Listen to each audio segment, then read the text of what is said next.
Yang kita bahas itu mulai dari bab ke-7 sampai dengan bab 14.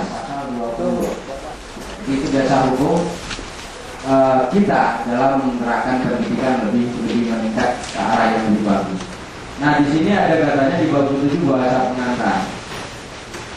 Nah, kira-kira bahwa boleh baca 12 sekian sampai 3 dengan ayat itu baca di sini, kita baca sama-sama, Bapak. Itu ayat pertama. Setiap warga negara yang berusia 6 tahun dapat mengikuti program wajib belajar. Belajar merupakan tanggung jawab negara yang diselenggarakan oleh lembaga pendidikan pemerintah, lembaga pendidikan pemerintah, pemerintah daerah dan masyarakat. 1, 2, 3 itu diatur kembali dalam PP. Kira-kira apa hal yang memang ingin kita melihat di 3 ayat tentang pasal 34 tentang wajib belajar? Nah, nggak mungkin Bapak nggak melihat sesuatu di situ, Pak. Pasti ada sesuatu yang memang menjadi Bapak, kok di undang-undang ada seperti itu ya, kok pelaksanaannya tidak seperti itu. Yang perlu saya sampaikan, ada kendala Pak sedikit di sekolah saya.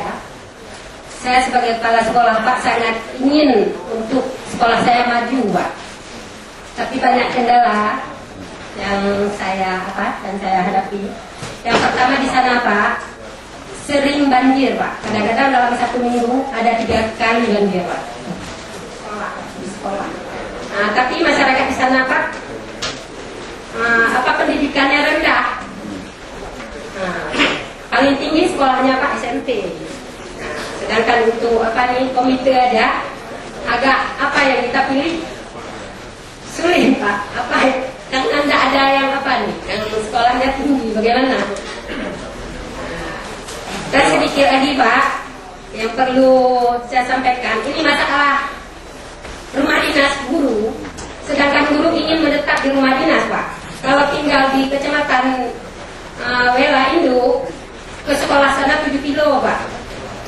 Yang perlu kami tempuh, kadang-kadang kan agak terlambat, kadang-kadang bocor ban kereta karena jalannya rusak.